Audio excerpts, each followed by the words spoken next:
श्री शिव महापुराण की जय। श्री शिव महापुराण की जय। बोलिए विघ्न भगवान श्री गणेश जी महाराज की जय। समस्त विघ्नों को दूर करने वाले भगवान श्री गणेश जी सदा सर्वदा सब पर कृपा बरसाते रहें इसी प्रकार। हरे कृष्ण। पीछे के अध्याय में आप सभी प्रियजनों ने अंधक की अंधता अर्थात अंधक जथा नामे तथा गुणे किस प्रकार अंधक काम के मद में अंधा हो गया। काम के मद में अंधा होने के कारण वह भगवान शिव से युद्ध करने के लिए उद्यत हो गया। तो आज की कथा में, आज के अध्याय में युद्धारंभ भगवान शिव और अंधक की युद्धता की बड़ी मनोरम कथा को आज बड़े ही प्रसन्नचित भाव से आप श्रवण करिए, क्योंकि युद्धारंभ है। यही युद्ध हमारे आपके सभी के जीवन में चलता रहता है। कभी काम, क्रोध, मद, लोभ आदि युद्ध हमें हमारे इस शरीर में चलते हैं। वह युद्ध समाप्त हो सकता है कब? जब भगवान शिव रूपी नाम हो या भगवान शिव की कृपा हो, भगवान शिव की कथा हो, तो निश्चित है वह युद्ध समाप्त हो सकता है। चलिए कथा प्रारंभ करते हैं।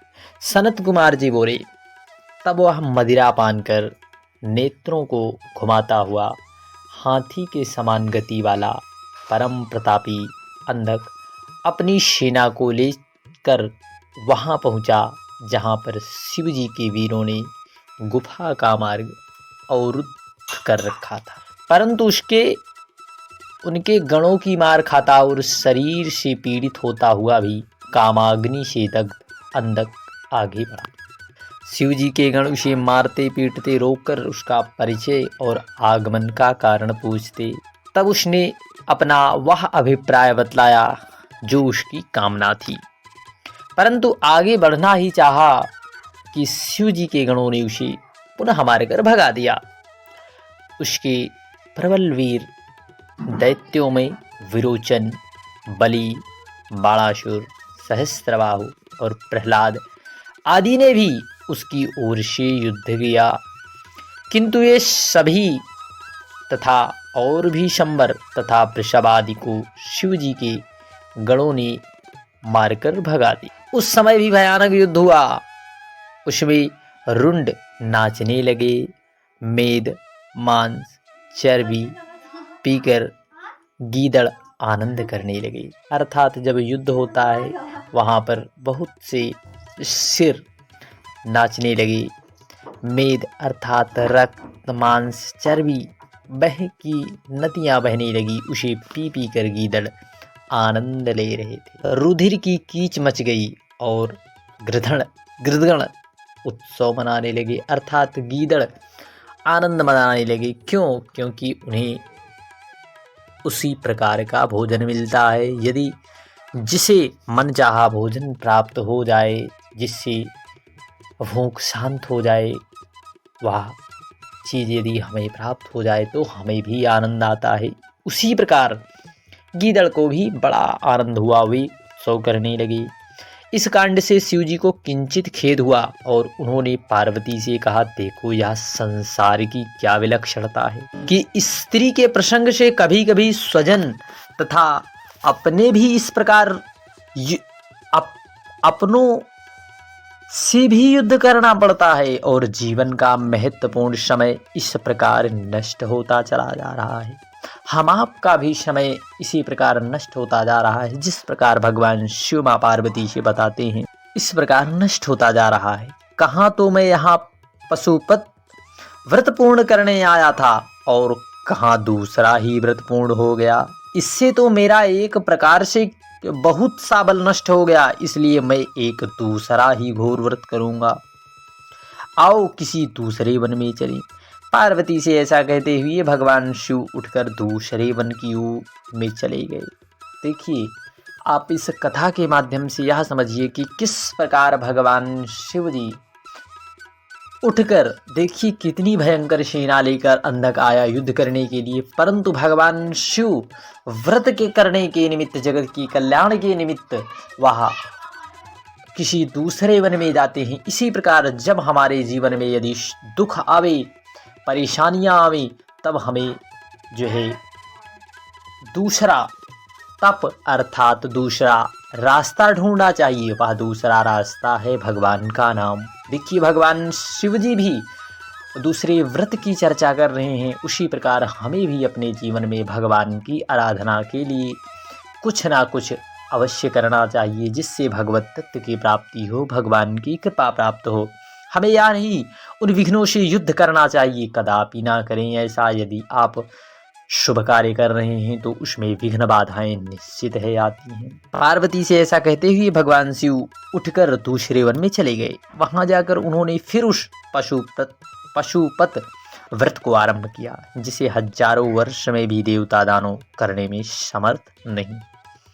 इस प्रकार पार्वती उनके साथ ना थी और शंकर जी की प्रतीक्षा में मंदराचल पर्वत पर ही स्थित रही। इस अवधि में शंकर जी ने बिना अपने एक ही पन से पार्वती को बड़े कष्ट का अनुभव हुआ। तीरक पुत्र उनकी रक्षा करता रहा। उसी समय एक दिन काम पीड़ित अंधक पार्वती जी की गुफा में प्रविष्ट हो गया। वीरक उससे युद्ध करने लगे। 505 रात दिन उसे खाना पीना और निद्रा त्याग कर ससैन्य वीरक के साथ युद्ध किया। शास्त्रों का भयानक प्रयोग किया। संपूर्ण दैत्यों ने वीरक को घेर लिया। उसका निकलना कठिन हो गया। तब उस पर संकट आया देख गुफा में बैठी हुई माँ पार्वती ने अपने सखियों के साथ एकाग्रचित से ब्रह्मा विष्णु सहित इंद्रादिक सभी देवता और वीरों का जो स्मरण किया, तो देवताओं की समस्त सेना स्त्री वेश में शीघ्र ही वहां पर आकर उपस्थित हो गई और वे सभी देवता उनकी सहायक सैनिक स्त्री वेश में गुफा के भीतर प्रवेश कर पार्वती जी के पास जा बैठे। कारण कि राजाओं के अंतःपुर में कभी भी कोई पुरुष नहीं जा सकता। निदान उन स्त्री ने समर में विजय पाने वाले भेरी और शंख के युद्ध वाद्य बजाए। उन वाद्यों को सुन पार्वती जी का गण वीरक, जो उस समय युद्ध में मूर्छित हो रहा था, सचेष्ट हो उठा और महारथियों के शास्त्रों को ग्रहण कर उन्हीं के शस्त्रों से उन्हें मारने लगा। तब तक हाथ में दंड लिए ब्राह्मी और क्रोध से व्याप्त चित्त गौरी शंख चक्र गदा और धनुषधारी बाहुदंड पूर्ण नारायणी व्रज लिए इंद्राणी और इसी प्रकार देवताओं की देवी नाम वाली सभी देवियां अपने अपने विविध आयुधों से युक्त हो उस दैत्यों की अपार सेना को देखकर हृदय में दुखी हो गई। उनसे कुछ कहते ना बना। उसी समय ब्रह्मा जी की प्रमुख शक्तियों ने समस्त देवताओं की स्त्रियों के मन को सावधान कर पार्वती जी की आज्ञा से अति पराक्रमी वीरक को सेनापति बनाया। वरदान से बलि दैत्य अपनी सेना सहित उन स्त्रियों के मध्य में क्रुद्ध कर अपूर्व युद्ध करने लगा। सेनापति वीरक की संरक्षण में सखियों सहित पार्वती ने अद्भुत युद्ध किया। हिरणाक्ष युद्ध।